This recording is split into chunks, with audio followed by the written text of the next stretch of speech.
మిక్కిలిగా ప్రేమించిన మా ప్రియ పరలోకపు తండ్రి, సర్వోన్నతుడా, సర్వాధికారి అయిన మా దేవ, ఈ రాత్రి వేళ సమయంలో తండ్రి, మీ పిల్లలుగా మేము నిన్ను ఆరాధించుటకు కూర్చొని ఉండగా తండ్రి, సమయోచితమైన జ్ఞానమును, వివేకం కలిగిన నీ ఆత్మ నడిపింపు నాకు మీ పిల్లలకు అనుగ్రహించి వినుటకు మా చెవులు తెలవండి తండ్రి.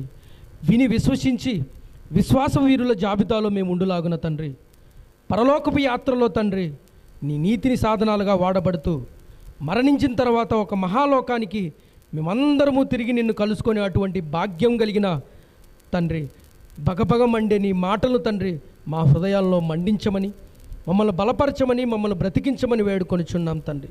నీ సన్నిధానంలో కూర్చున్న నీ పిల్లల మా అందరిపైన మీ కృపను అనుగ్రహించమని తండ్రి, వింటున్న మేము విని విడిచిపెట్టకుండా వాటిని గట్టిగా పట్టుకొని విశ్వాసపు వీరుల జాబితాలో మేము కూడా లిఖింపబడే విధంగా, మేము కూడా లెక్కింపబడే విధంగా బహు బలమైన నీ పిల్లలుగా మేము వాడబడుటకు, నీ సన్నిధిలో ఎల్లప్పుడూ నిందారహితమైన బ్రతుకుటకు సహాయం చేయమని తండ్రి చెప్పబోతున్న నాకు సంయోచితమైన జ్ఞానం ఇవ్వండి తండ్రి.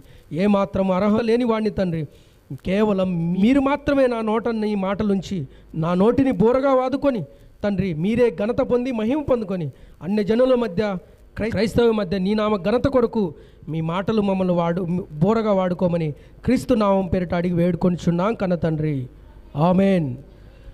కూడి వచ్చిన మీ అందరికీ క్రీస్తు పేరిట శుభాభివందనాలమ్మా. అలాగే గత నెలంతా దేవుడు మనల్ని కాపాడి ఆయన సన్నిధిలో ఇంకా నిలబెట్టి ఎంతోమంది ఈ లోకంలో మంటికి మన్నయినప్పటికీ దేవుడి యొక్క ఉచిత కృప ద్వారా ఇంకా మమ్మల్ని సజీవుల లెక్కలో ఉంచిన దేవుడికి కృతజ్ఞతాస్తుతులు మనందరం చెల్లించాలని దేవుని మీ అందరినీ మనస్ఫూర్తిగా వేడుకొనిచున్నాను. ప్రియమైన దేవుని సంగమా, ప్రపంచంలో ఎన్నో మతాలు పుట్టుకొచ్చాయి, రకరకాల మతాలు, కొన్ని వందల మతాలు ఎన్ని పుట్టుకొచ్చాయి. ఎన్నోసార్లు చెప్పాను, ఆ మతాలన్నీ మనుషులు స్థాపించింది. ఆ మతాలన్నీ ఎవరు స్థాపించారు? మనుషులు స్థాపించినోటి. మన భారతదేశంలో తీసుకుంటే ముఖ్యంగా కొన్ని మతాలు ఉన్నాయి. ఆ మతాలన్నీ ఎలా ఉంటాయంటే మనుషులు స్థాపించిన మతాలు. ఆ మతాల్లో పెద్దగా ఏం అవసరం ఉండదు. ఆచరణ మారిస్తే చాలు, వేషం మారిస్తే చాలు, వేషధారణ ఆచారాలు మారిస్తే చాలు. ఫర్ ఎగ్జాంపుల్ ఒక సిక్కుయిజాన్ని తీసుకుందాం.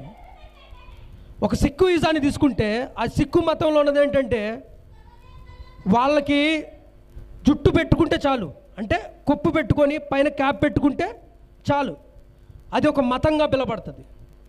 అలాగే మన ముస్లిమ్స్ మతం, వాళ్ళకు కూడా ఏముంటి, పైన టోపీ పెట్టేసుకొని కింద గడ్డం పెంచేసుకుంటే చాలు, అది ఒక మతంగా పిలబడుతుంది. పైనుంచి కిందికి ఒక గుర్కాలాగా ఒక డ్రెస్ వేసుకుంటే, ఒక కోడ్ వేసుకుంటే సరిపోతుంది. అలాగే హైందవ మతాన్ని కూడా మనం తీసుకున్నట్లయితే నుదుట బొట్లు పెట్టుకొని కాషాయ వస్త్రాలు ధరించి అక్కడక్కడ సన్యాసం తీసుకుంటూ అక్కడక్కడ వాళ్ళు అదే భజనలు పూజలు చేస్తే చాలు, అయిపోద్ది. కన్నిటికి వీటన్నిటికీ విరోధంగా ఉండేది ఏంటంటే క్రైస్తవ మతం. క్రైస్తవ మతం కాదు కానీ క్రీస్తు మార్గం. ఈ మార్గాన్ని ఎందుకు మార్గము అన్నాడంటే ఇంతవరకు మరణాన్ని జయించి తిరిగి లేచిన వాళ్ళు ఎవ్వరూ లేరు కనుక మరణాన్ని జయించి తిరిగి లేచాను నేను ఒక్కనే మార్గాన్ని సమాజానికి ఎలుగెత్తి చూపించాడు యేసుక్రీస్తు ప్రభు.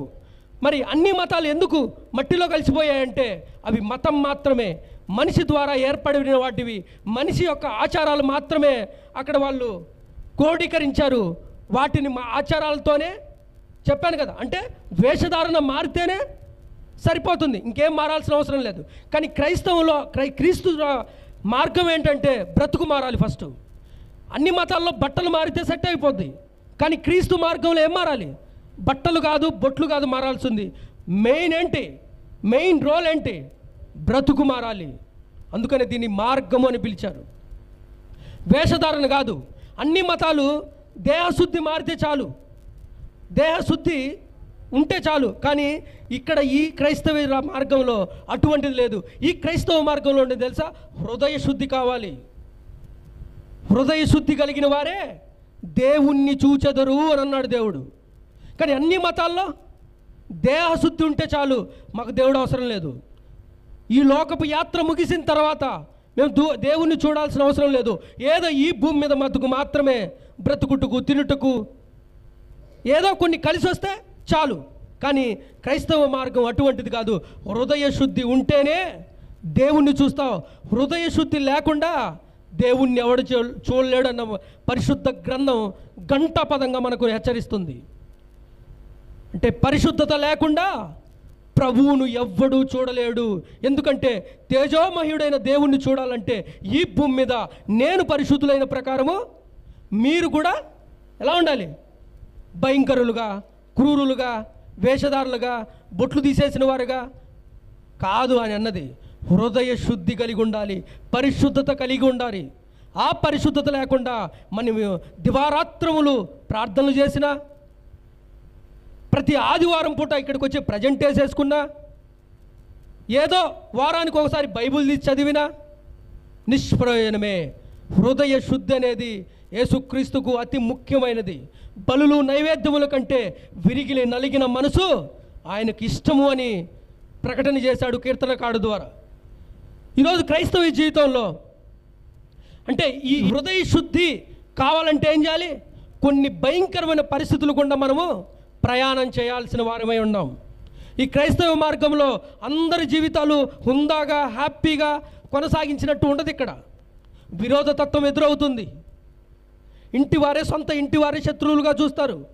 సొంత కుటుంబం వాళ్ళే మన పైన నిందలు వేస్తారు.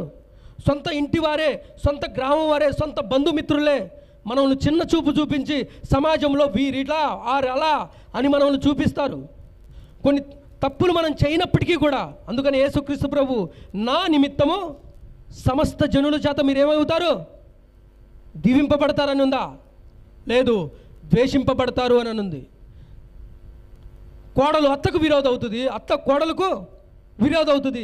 తన ఇంటి వారి వల్ల తానే శత్రువులయ్యే పరిస్థితి ఈ నీతి మార్గం అటువంటిది. అందరు కుటుంబంలో విరబూసిన చెట్టు వలె ఉండదు. మనం చూసాము పొద్దున్నే, అది ఒక మల్లెపువ్వు చెట్టు చూస్తే అది పొద్దునకల్లే విరబూసింటుంది, అది మంచి సువాసనతో వెగజల్లుతుంటుంది. అలాగా క్రైస్తవ జీవితంలో అన్ని కుటుంబాలు విరబూసిన చెట్టు వలె ఉంటుంది. అది ఎక్కడ చూసినా గలిబిలి, ఎక్కడి నుంచి ఏ వార్త వినాలో కూడా మనకు తెలీదు, ఎక్కడి నుంచి ఏ పరిస్థితులు మనల్ని తరుముకుంటా వస్తాయో తెలీదు, ఎటువంటి దుర్వార్తలు మనకు వినబడతాయో తెలియదు. అందుకని భక్తుడు అంటాడు, అట్టి దుర్వార్తలకు నేను జడియను అని అన్నాడు. ఏంటి? అట్టి దుర్వార్తలకు నేను జడియను. ఎందుకు? నా భక్తి జీవితం వేరు, నా యందు ఉన్న దేవుడు వేరు. నేను సేవించుచున్న దేవుడు నిత్యము మండుచున్న దేవుడు. నేను సేవించుచున్న దేవుడు నిత్యము ఆయన కునకుడు, నిద్రపోడు. యెహోవా నన్ను కాపాడువాడు అని భక్తుడు ఘంటాపథంగా సమాజంలోకి కీర్తన 121 కీర్తన 4వ వచనంలో, నేను సేవించుచున్న దేవుడు ఎలాంటి వాడు?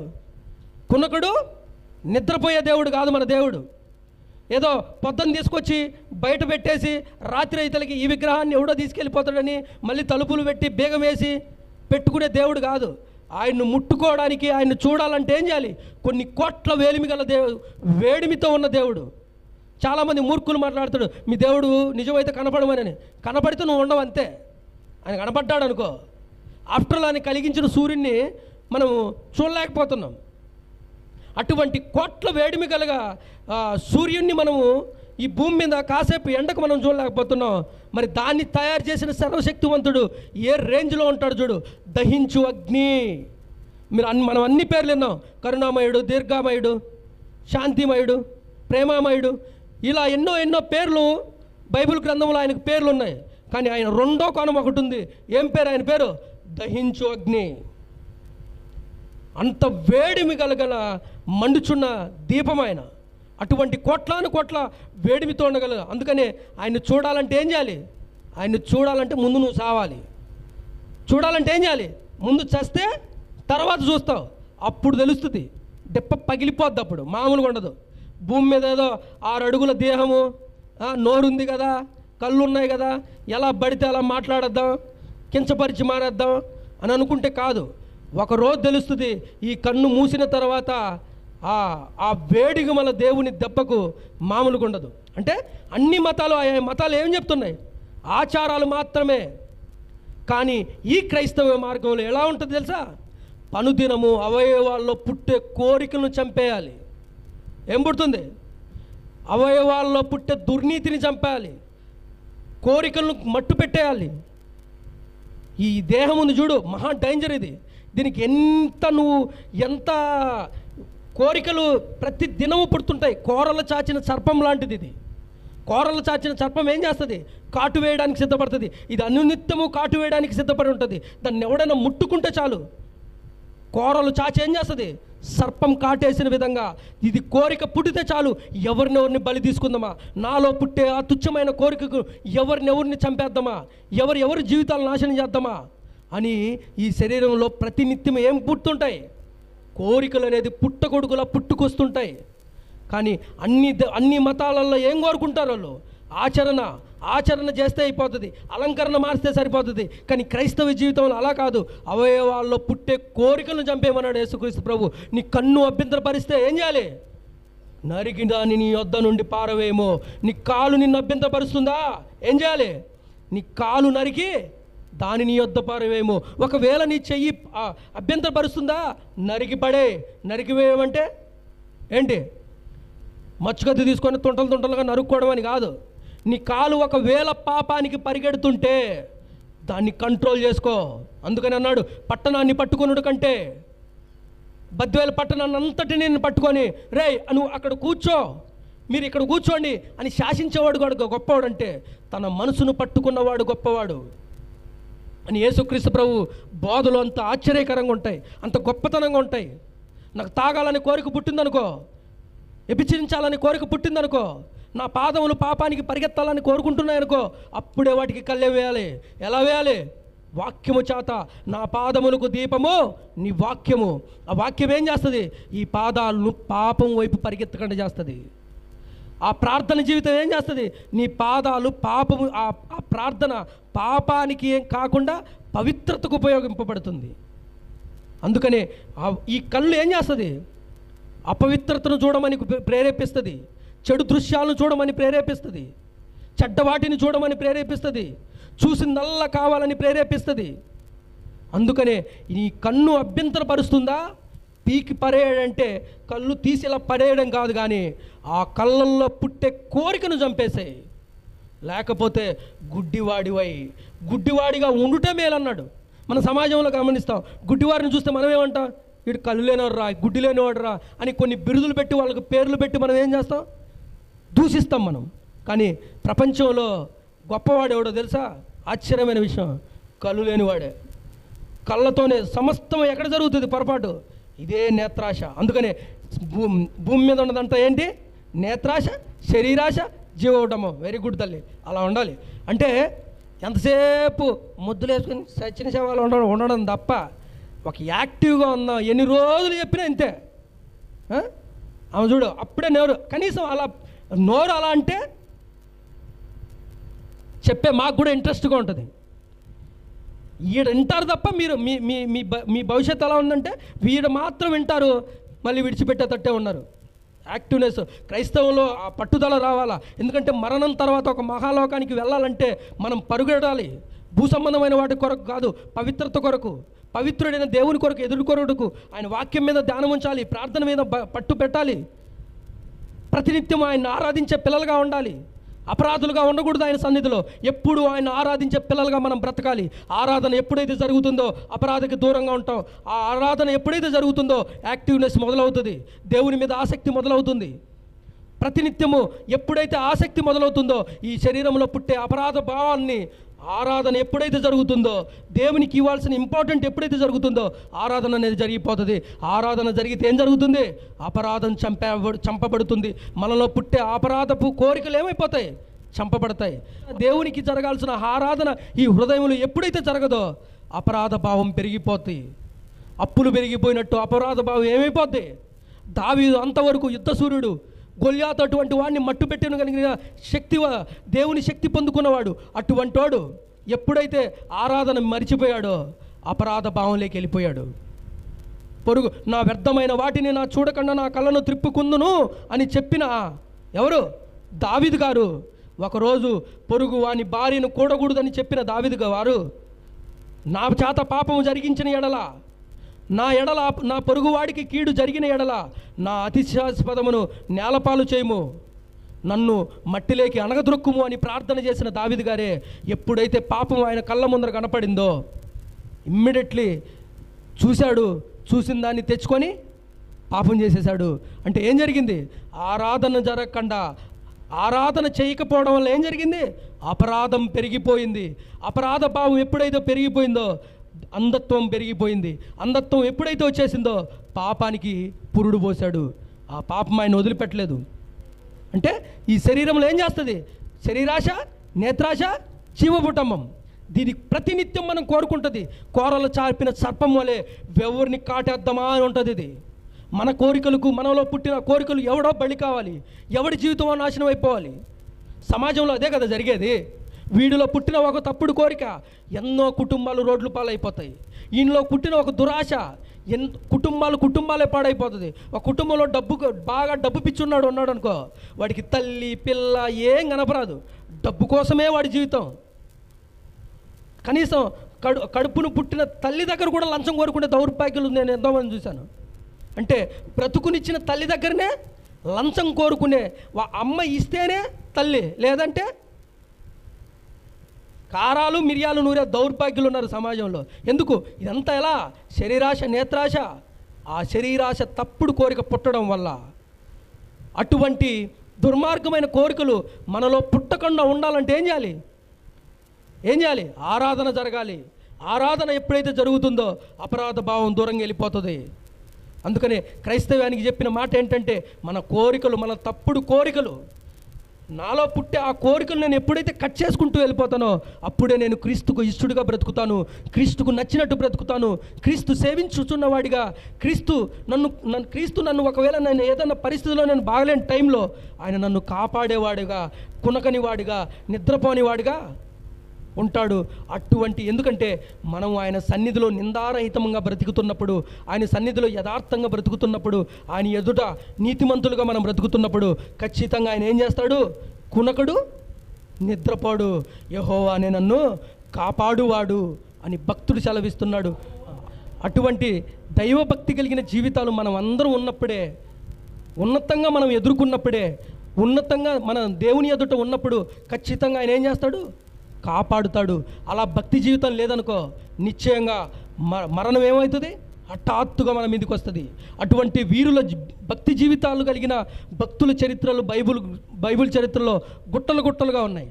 అంటే యెహోవా కాపాడువాడు, ఆయన నిద్రించడు, కునకడు, నిద్రపాడు. యెహోవా కాపాడువాడు అని కొంతమంది రుజువు చేశారు బైబిల్లో, కొంతమంది రుజువు పరిచారు కూడా. ఎందుకంటే వారి మీద ఎన్నో క్రూర సంబంధమైన మృగాలు భక్తి జీవితాన్ని కాపాడుకున్నప్పుడు, యథార్థంగా బ్రతుకుతున్నప్పుడు కొంతమంది మూర్ఖపు సమూహము వాళ్ళ మీద దాడి చేసినప్పుడు, రాజ్యాలు సైతము భక్తుల మీద తిరగబడ్డప్పుడు శాసనాలు విధించారు. బబులోను చక్రవర్తి కాలంలో క్రైస్తవ్యాన్ని సేవించాలని, క్రైస్తవ్యాన్ని కూకట్టు వేలతో సహా పెకిలింపజేయాలని ఎన్నో రాజ్యాలు విరుచుకుపడ్డాయి. ఎంతోమంది క్రూరులు క్రైస్తవ్యాన్ని అంతం చేయాలని ఎంతోమంది తిరగబడ్డారు. తిరగబడిన వారిని దేవుడు తిరగదిప్పి తొక్కి పడేశాడు. అదేమైనా ఎవ్వడు లేవలేకపోయారు. రాజ్యాలతో సహా నాశనం చేసేశాడు. ఎందుకు? ఆయనకు విరోధమైన ఏ ఆయుధమో నిలవలేదు. అంటే క్రైస్తవ్యాన్ని ఊచకోత కోయాలని ఎన్నో రాజ్యాలు తిరగబడ్డాయి. ఆ తిరగబడిన రాజ్యాలన్నింటినీ ఏం చేశాడు? అనకద్రొక్కేశాడు. ఎందుకు? వాళ్ళ గుండెల్లో వాళ్ళు పెట్టుకున్న నిర్ణయం ఏంటి తెలుసా? యెహోవా మమ్మల్ని కాపాడువాడు, ఆయన కునుకడు, నిద్రపోడు అని గుండెల్లో రాసి పెట్టుకొని నిద్రపోయారు కనుకనే ఏం జరిగింది? బబులోను చక్రవర్తి ఒకరు ఆర్డర్ వేశాడు. ఏం ఆర్డర్ వేశాడు? ప్రపంచ దేశాలన్నిటినీ బబులోను చక్రవర్తి నిలిపించిన స్తంభానికి మాత్రమే, బబులోను చక్రవర్తిని ఆయన బొమ్మకు మాత్రమే మొక్కాలని ఒక ఆర్డర్ వేశాడు. అప్పుడు ఎవరున్నారు చెరలో? దానియేలు, షడ్రక్, మెషక్, అబేద్నెగో. వీళ్ళందరూ ఎక్కడున్నారు? చెరలో ఉన్నారు. చెరలో కూడా చెరగని చిరునవ్వులు. చెరలో ఉన్నప్పటికీ, పరాయి దేశంలో ఉన్నప్పటికీ, పరాయి మతస్థుల దగ్గర ఉన్నప్పటికీ, వాళ్ళు ఎక్కడ ఉన్నారు? చెరలో ఉన్నప్పటికీ వాళ్ళ చిరునవ్వులు మాత్రం చెరుపుకోలేదు. ఎందుకు? యెహోవా మమ్మల్ని కాపాడువాడు, అనే ముద్రలు వాళ్ళ హృదయంలో భద్రపరుచుకున్నారు కనుక ఎక్కడున్నా వాళ్ళు భయపడలేదు, ఎక్కడున్నా బెంబేలెత్తిపోలేదు, వాళ్ళ చిరునవ్వులు చెరుపుకోలేదు. ఎందుకు? వారి భక్తి జీవితం దేవుని మీద అచంచలంగా ఆధారపడ్డారు. దేవుణ్ణి ఆనుకున్న వారిని ఎప్పటికీ ఆయన విడిచిపెట్టేవాడు కాదు. ఎంతమంది మన మీద విషపు చూపులు చూసినా, ఎంతమంది మనమైనా విరుచుకుపడినా వాళ్ళే విరిగిపోవాలి తప్ప మన జీవితాలు ఎన్నటికీ వికసించి పువ్వులా అలా వికసిస్తూనే ఉంటాం. ఈరోజు నువ్వు ఒకవేళ వికసించిందని పెరిగి పడేసావనుకో, మళ్ళీ రేపు పొద్దున వికసిస్తుంది. అది వికసించావని ఒకవేళ నువ్వు పెరిగి వేస్తే మళ్ళీ అది వికసిస్తుంది. అది దేవుడికి ఉన్న శక్తి. నువ్వేమో ఈ రాత్రి వేళ నీ దగ్గరికి వచ్చి ఒకవేళ నువ్వు ఏదో చేయాలి, ఏదో అడ్డుపడాలి అనుకున్నావా, అడ్డుపడు అని ఏం చేస్తాడు? అడ్రస్ లేకుండా చేస్తాడు. 3 వేసాం కదా అని 3 మంచం ఉంటుంది చూడు, 4 కాళ్ళ మంచం మీద పడుకోవాలా. లేదనుకున్నాం అనుకో, పొద్దున్నే ముక్కు పట్టుకుంటాడు ఆయన. ఏం జవాబు చెప్తాం? ఎంతలో ఉంటే అంత మంచిది. అలాగా బబులోని చక్రవర్తికి కూడా, వాడికి కూడా ఒక దుర్మార్గమైన కోరిక పుట్టింది. ఏంటి తెలుసా? వాని కింద ఉన్న సేవించుచున్న వాళ్ళందరూ, ప్రజా నువ్వు సూపర్ కదా, ప్రపంచాలన్నీ నీ చెప్పు చేతుల్లో ఉన్నాయి, ప్రపంచాలన్నీ నీ చెప్పు చేతుల్లో ఉన్నాయి, ప్రపంచంలో నువ్వు ఏది చెప్పితే అది అంటే అనాలి, చెయ్యంటే ఇది చేయాలి, ఇది చేయాలంటే ఇది చేయాలి. ప్రపంచాన్ని అన్నిటినీ, ఈవెన్ భారతదేశం కూడా ఆయన చెప్పు చేతల్లో ఉంది ఒకరోజు. ఆ చెప్పు చేతల్లో ఉన్నప్పుడు ఇప్పుడు రాజు శాసనం ఏమైంది? నన్ను మాత్రమే సేవించాలి, నా ముఖ కవులకు మాత్రమే, నేను పెట్టుకున్న రూపానికే నువ్వు మీరేం చేయాలి? పూజలు చేయాలి. ఎక్కడ ఏ దేవునికి పూజలు చేయకూడదు, ఆయన నా బొమ్మకు మాత్రమే మీరేం చేయాలి? నమస్కరించాలని ఒక ఆర్డర్ పాస్ అయిపోయింది. ఎక్కడ? ప్రపంచాన్ని పరిపాలిస్తున్న బబులోని చక్రవర్తి. ఈ చక్రవర్తి పరిపాలన ఎక్కడ కొనసాగించాడో తెలుసా? ఇరాన్ ప్రాంతం నుండి. అక్కడ ఆయన సింహాసనాన్ని భద్రపరుచుకొని మొత్తం ప్రపంచ దేశాలు సుమారుగా 250 దేశాలను మొత్తం ఆయన చెప్పు చేతల్లో పెట్టుకున్నాడు. ఆ చెప్పు చేతలో పెట్టుకొని ఈయన ఏది శాసనం రాశాడనుకో, ఇక్కడ కూర్చొని ఇదిగో నా బొమ్మకు మాత్రమే మీరు అందరూ నమస్కరించాలనుకున్నారనుకో, ఆ శాసనం దేశాలు అన్నీ పాటించాల్సిందే. నేను వాళ్ళని నమ్ముకున్నాను, వీళ్ళని నమ్ముకున్నాను, పలాయనని నమ్ముకున్నాను, ఆయన మాత్రం సేవిస్తానంటే కుదరదు. ఎందుకు? నేను పెట్టిన శాసనం మాత్రమే మీరు చేయాలి. మరి ఆఫ్టర్ భూమి మీద 6 అడుగుల మనిషి, అంతలో గణపడి అంతలో ఆవిరివైపోయే మనిషి, 6 అడుగుల దేహదారుఢ్యం కలిగిన మనిషే శాసనం రాస్తే వాటికి అందరూ ముక్కి నమస్కారం చేయాల్సి వస్తుంది. మహాకాశాలను కలిగించిన వాడు, కలిగి ఉన్నది ఆయన లేకుండా ఎవరూ లేదు. అటువంటి మహనీయుడు శాసనం రాస్తే మరి బ్రతికి బయటపడగలుగుతామా? ఒక మహాశక్తి శాసనం రాశాడు. ఆ శాసనానికి ఈరోజు లెక్క పెట్టేవాళ్ళు లేరు. ఏమవుద్దులే, ఏం కాదులే అన్నట్టుగా మానవ జీవితం అలా పెరిగిపోతుంది. మరి ఆనాడు బబులోని చక్రవర్తి రాసిన శాసనం, నా దేనికి మొక్కాలి? నేను నిర్మించుకున్న నా ముఖ చిత్రానికి మాత్రమే మీరు పూజ చేయాలి. ఇంకా ఏ దేవుడు ఆకాశమందు కానీ భూమి మీద కానీ దేనికి మీరు మొక్కకూడదు. ఎందుకంటే నేను కదగా బబులోను రాజును కదా, మొత్తం ప్రపంచాన్ని పరిపాలిస్తున్న రాజును కదా, నాకు మాత్రమే మొక్కాలి అన్నప్పుడు వాళ్ళు తీసుకున్న బలమైన నిర్ణయం. ముగ్గురే, ప్రపంచ దేశాలన్నీ ఒక పక్క ఉన్నారు, ముగ్గురు మాత్రం ఒక పక్క ఉన్నారు. వాళ్ళ తల వెంట్రుకలో ఒక్కటి కూడా రాలిపోలేదు. ప్రపంచ దేశాలన్నీ ఒక పక్క ఉన్నాయి, కానీ దేవుడు పక్కన వీళ్ళందరికీ మనుషులందరూ ఇలాగ తోడుగున్నారు. కానీ ఈ ముగ్గురికి ఎవరు తోడుగున్నారు? సర్వోన్నతుడైన దేవుడు యెహోవా కునకడు, నిద్రపాడు, యెహోవానే మమ్మల్ని కాపాడువాడని ఆ చెరలో ఉండి, ఆ చెరసాలల్లో ఉండి కూడా చెరగని చిరునవ్వులు వాళ్ళ బ్రతుకుల్లో చూపించారు. విరోధుల మధ్య విరగని విశ్వాస వీరుల జాబితాలు మనం చూస్తాం. ఇప్పుడు ఇదంతా ఎందుకు చెప్తున్నానంటే, అటువంటి పరిస్థితులు కూడా ఒకవేళ మనం వెళుతున్నట్లయితే, అటువంటి భయంకరమైన వేదనలు కూడా మనం వెళుతున్నట్లయితే, అటువంటి శ్రమలు కూడా వెళుతున్నట్లయితే ఆయన ఖచ్చితంగా మనకు తోడుంటాడు. ఆయన ఖచ్చితంగా మన పక్షాన నిలబడతాడు. ఒకరోజు మన కొమ్మును హెచ్చిస్తాడని చెప్పడానికే ఈ భరోసా. ఎందుకు చెప్తున్నాం? ఆ రోజు వాళ్ళకు వచ్చిన శ్రమలో వాళ్ళు చిరునవ్వులు చెరుపుకోలేదు. ఆ కష్టాల్లో వారు దేవుణ్ణి విడిచిపెట్టలేదు. అటువంటి భయంకరమైన క్రూరుల మధ్య, అటువంటి దుర్మార్గుల మధ్య వాళ్ళు దేవుణ్ణి ఆరాధించడం మాత్రం వదిలిపెట్టలేదు. చిన్న మనకి ఇబ్బందులు ఏదన్నా వస్తే, భర్త ఏదన్నా అన్నాడంటే సడన్గా మన ఆరాధన మారిపోద్ది. మన పొరుగువాడు ఏదన్నా మనల్ని దూషించాడంటే మన ఆరాధన మారిపోద్ది. కానీ ఆ ఆరాధన అటువంటి ప్రపంచ దేశాలను పరిపాలిస్తున్న నెబుకద్నెజర్ దగ్గర ఉంటూ కూడా ఆయన శాసనం రాసినప్పటికీ కూడా ఆయన శాసనాన్ని ఎడంకాలతో తన్నేశారు, దేవుని శాసనాన్ని మాత్రమే పాటించారు ఆ షడ్రక్ మెషక్ అబేద్నగో. అంటే అటువంటి భయంకరమైన పరిస్థితుల్లో కూడా వాళ్ళు దేవుణ్ణి ఆరాధించి దేవుని చేత శబాష్ అనిపించుకున్నారు. అది వారి గొప్పతనం. చూద్దాం ఒకసారి దానియేలు గ్రంథం, వీలైతే చదవండి. దానియేలు గ్రంథం 3వ అధ్యాయం 16వ వచనం నుంచి చదవం. మెషాకునకు అబేద్నగోకు రాజుతో ఇలాగ చెప్పిరి, నెబుకద్నెజరు చదవండి ఇంకా, ఇందును గూర్చి ప్రత్యుత్తరం ఇవ్వాలన్న చింత మాకు లేదు. మనకేమొస్తుంది? ఆల్రెడీ శాసనం బయలుదేరిపోయింది, ఆల్రెడీ రాజు శాసనం బయలుదేరిపోయింది. మనకి ఏదన్నా పరిస్థితి ఎదురైతే ఏం చేస్తాం? పేతురు కూడా అన్నాడు. పేతురు ఏమన్నాడు? మత్తయి సువార్త 8వ అధ్యాయం 23వ వచనంలో ఒక మాట ఉంటుంది. ఏమంటాడంటే సమస్తం అక్కడ ఆయన కూడా ఎక్కడున్నాడు? ఓడలో ఉన్నాడు, వీళ్ళు కూడా ఓడలో ఉన్నారు. ఎప్పుడైతే ఈ సముద్రం, గాలి, తుఫాను వీళ్ళ మీద భయంకరమైన దాడి చేసేసింది, అప్పుడు పేతురు అన్న మాట, ప్రభువా మా మీద నీకు చింత లేదా? మమ్మల్ని విడిచిపెట్టేసావా? కనీసం నువ్వేమో అలాగా హ్యాపీగా దర్జాగా అలా చెయ్యిని ఎలా పెట్టేసుకొని పడవ మీద హ్యాపీగా పడుకుంటున్నావు, అసలు మా పరిస్థితి గురించి నువ్వు ఆలోచించావా? ఇంతకు నువ్వు రక్షకుడివేనా? ఇంతలకు మమ్మల్ని కాపాడేవాడవానా అనే సందేహం కూడా ఎవరిలో మొదలైంది? పేతురుకు, మిగతా శిష్యులకు కూడా మొదలైంది. చింత లేదా? మా మీద నీకు చింత లేదా?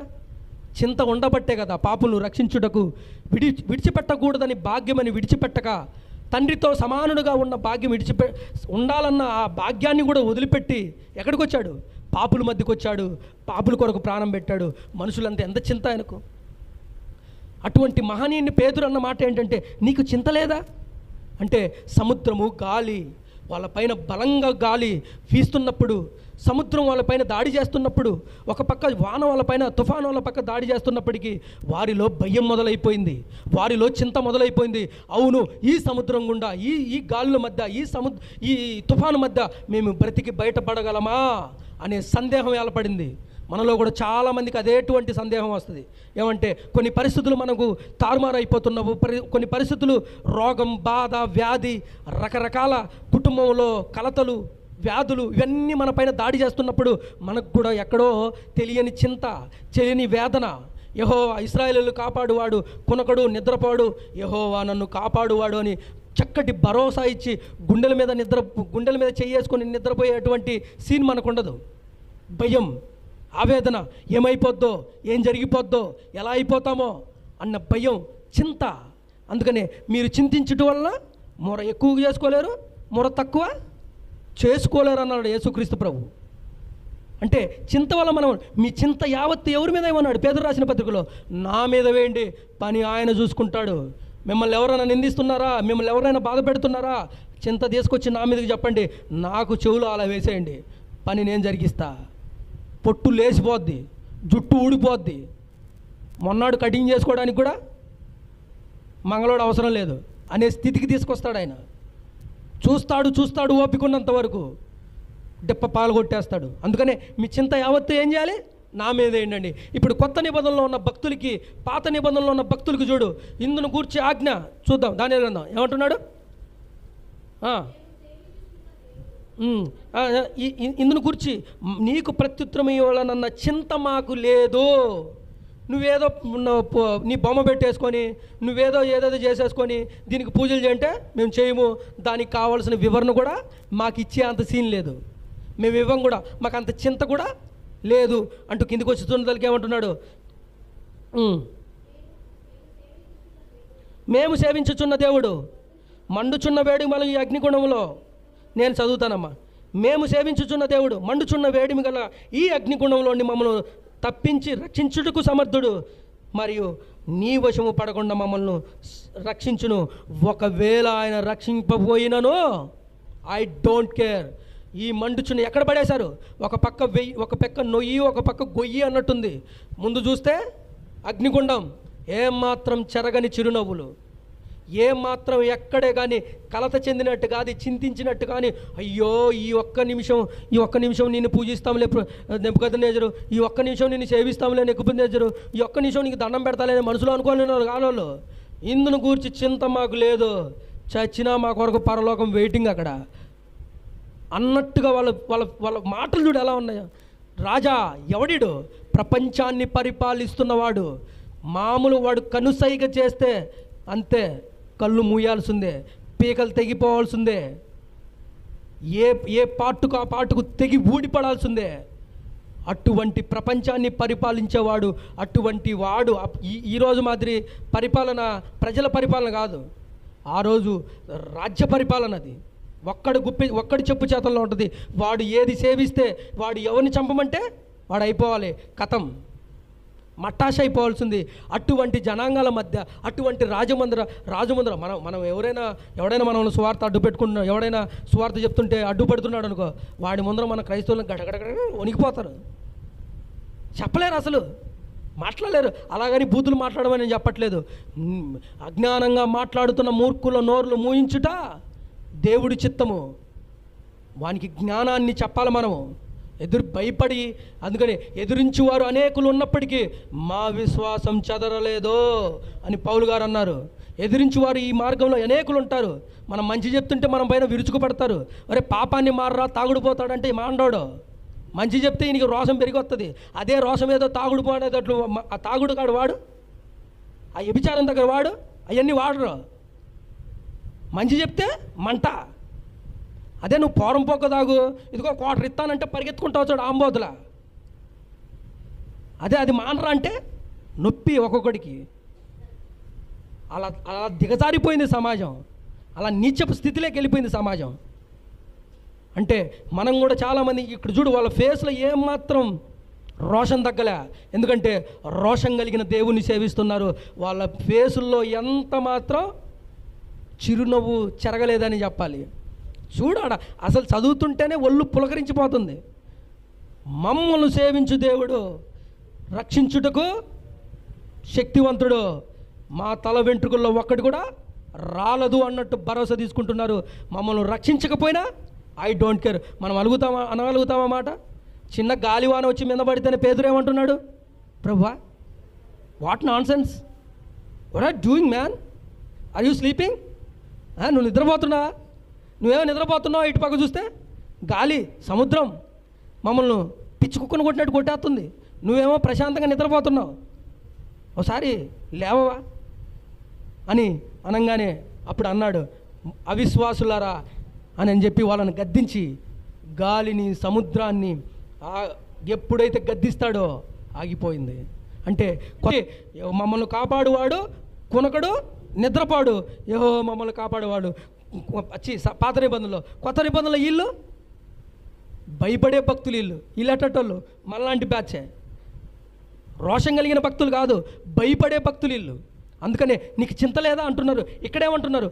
రక్షింపకపోయినానో, మండుచున్న ఈ వేడి అగ్నిగుండంలోని మమ్మల్ని రక్షించకపోయినో ఐ డోంట్ కేర్, చావైనా పర్లేదు, కానీ మాకు ఒక శాసనం ఉంది. ఆ శాసనం ఏ శాసనం? దైవ శాసనం.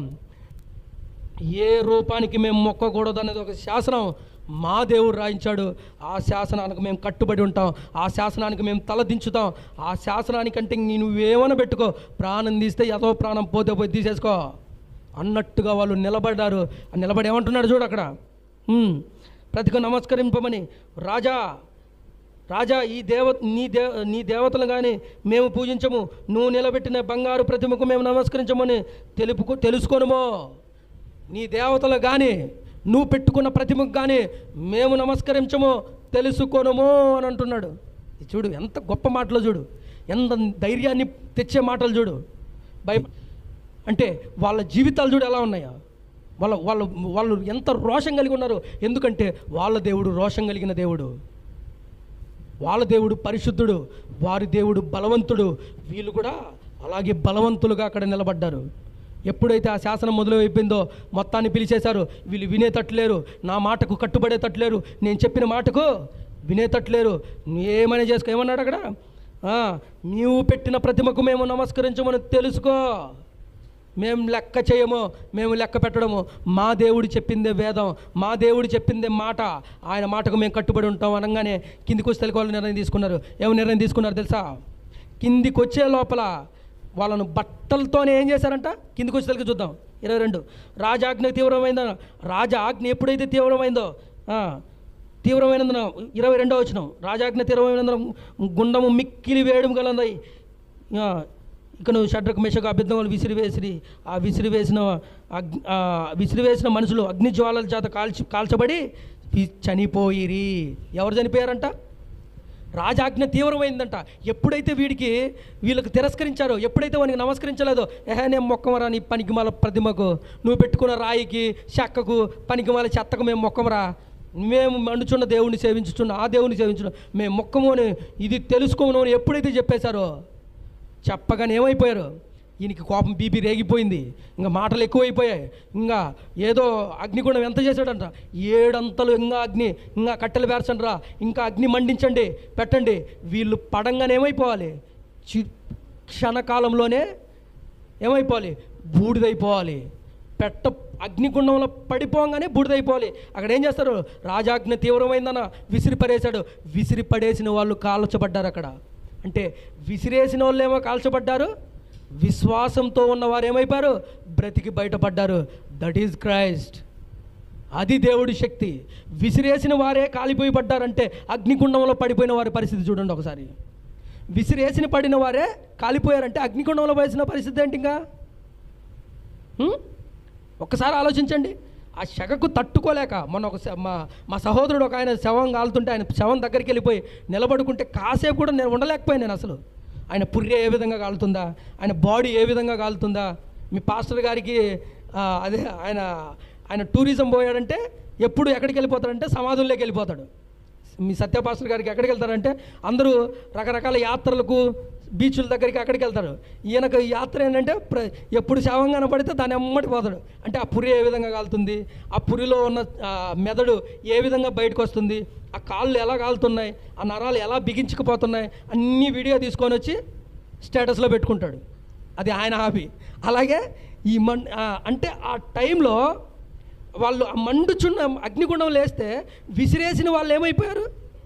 కాల్చబడ్డారు. గుర్తుపెట్టుకోండి క్రైస్తవ జనమా, బాగా గుర్తుపెట్టుకోండి.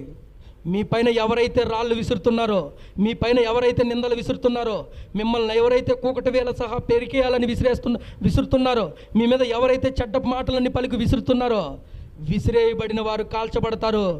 విశ్వాసంతో దేవుని ఎదుట నిందారహితంగా బ్రతుకుతున్న మీరేమో బ్రతికి బయటపడతారు. ఇది గుర్తుపెట్టుకోండి. మనల్ని ఎవడో అదో కూకటి వేలతో సహా పెరికి వేయాలనుకుంటే ఏమైపోతారు? వాళ్ళే కూకటి వేలతో సహా పెరికి బయటపడతారు. అది దైవ శాసనం. దైవానికి విరోధమైన ఏ ఆయుధమో నిలవదు. అది దైవ జ్ఞానం. అలాగే ఇప్పుడు విసిరేసిన వాళ్ళు ఏమైపోయారు? కాల్చబడ్డారు, పెకిలింపబడ్డారు. మరి విశ్వాసంతో దేవుని సేవించుచున్న వాళ్ళు ఎలా ఉన్నారు? వాళ్ళు ఎలా ఉన్నారు? కాల్చబల్ల వాళ్ళ తల వెంట్రుకలో ఒక్కటి కూడా సువాసన రాలేదంట. కాలిన సువాసన కూడా రాలేదు. అందుకని ఏం చేశాడు? అప్పుడు చెప్పాడు నెబుకద్నెజరు, ప్రపంచాన్ని పరిపాలించుతున్న నెబుకద్నెజరు ఏం చెప్పాడు? ఇంతవరకు ఎంతోమందిని దేవుళ్ళను చూశాను, ఎంతోమంది గొప్ప వాళ్ళని చూశాను. ఈ ముగ్గురిని విసిరేస్తే ఈ 4వ వాడు ఎవడు? ఆ అగ్నిగుణంలో వాళ్ళతో పాటు కూడా వాళ్ళ దేవుడు ఏం చేస్తున్నాడు? సంచరించుచున్నాడంట. వాళ్ళతో పాటు తిరిగి ఏం చేస్తున్నాడు? కాపాడుతున్నాడు వీళ్ళందరినీ. అప్పుడు షడ్రక్ మెషకు జీవం కలిగిన దేవుణ్ణి సేవిస్తున్న ఓ షడ్రక్ మెషకు బయటికి రాండి నాయనా అని ఆడే బయటికి పిలుచుకొచ్చి వాళ్ళకు సన్మానం చేసే పరిస్థితి దేవుడు తీసుకొచ్చాడు. అప్పుడు చెప్పాడు, ప్రపంచానికి ఒక శాసనాన్ని ఏ నెబుకద్నెజరు అయితే నా రూపానికే మీరు మొక్కాలని శాసనం చేసిన ఆ నెబుకద్నెజరే ఒక శాసనం తీసుకొచ్చాడు. ఈ ప్రపంచంలో సేవిస్తున్న అన్ని దేవతలను పక్కన పడేసాను రా. జీవం కలిగిన దేవుడు, జీవింపజేసే దేవుడు, సజీవుడైన దేవుడు షడ్రక్ మెషక్ అబేద్నెగోలో దేవుడినే మీరు సేవించాలి, మీరు ఆయన్ని ఆరాధించాలి అని ఆయన శాసనాన్ని తీసుకొచ్చాడు. కిందికి వచ్చేసరికి ఏం చేస్తున్నాడు చూడు ఒకసారి. అదే 3వ అధ్యాయం 29వ వచనం. కాగా నేను ఒక శాసనం నియమించుచున్నాను, ఏదనగా ఈ విధముగా రక్షించుటకు సమర్థుడు దేవుడు కాక మరి ఏ దేవుడు లేడు. ఈ విధంగా రక్షించుటకు సమర్థుడు ఈ దేవుడు తప్ప ఏ దేవుడు లేడంటూ నెబుకద్నెజరు అంటున్న మాట. రక్షించుటకు సమర్థుడు కాగా ఏ జనములో కానీ ఏ రాష్ట్రంలో కానీ ఆయా భాషలు మాట్లాడు షడ్రక్ మేషక్ అబేద్నెగో వారి ఎవడు దేవుడిని దూషించునో వాడు తుత్తునులుగా చేయబడను, వాని ఇల్లు ఎప్పుడు పెంటకుప్పగా ఉండబడును అంటున్నాడు. షడ్రక్ మేషక్ దేవుడిని ఎవడైతే దూషిస్తాడో వాని ఇల్లు పెంటకుప్పగా పాడవేయబడును, వాని ఇల్లు ఏమైపోద్దంట, నాశనం అయిపోద్ది అని ఒక శాసనం తీసుకొచ్చాడు. కిందికి వస్తలకి ఏమంటున్నాడు చూడు, అంతటా రాజు షడ్రక్ మేషక్ అబేద్నెగోను వారిని బబులోను స్థానములో హెచ్చించెను.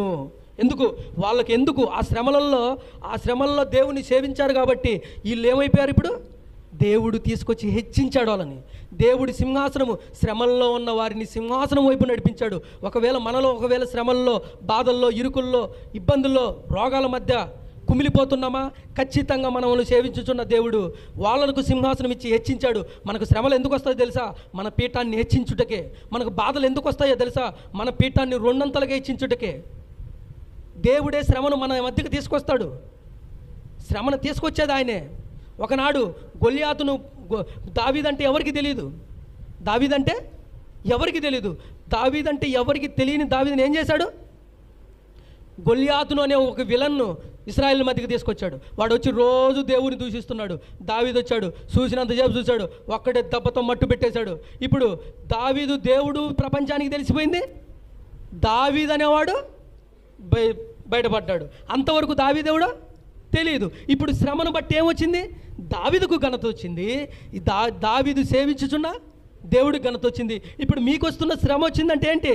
మీకు కూడా సింహాసనం ఉంది, మీకు కూడా సన్మానాలు దేవుడు చేయబోతున్నాడు. ఖచ్చితంగా ఇది గుర్తుపెట్టుకోండి. ఈ శ్రమల్లోనే దేవుడు మనల్ని సన్మానించబోతున్నాడు. ఈ శ్రమల్లోనే దేవుడు మనకు సింహాసనాలు ఇవ్వబోతున్నాడు.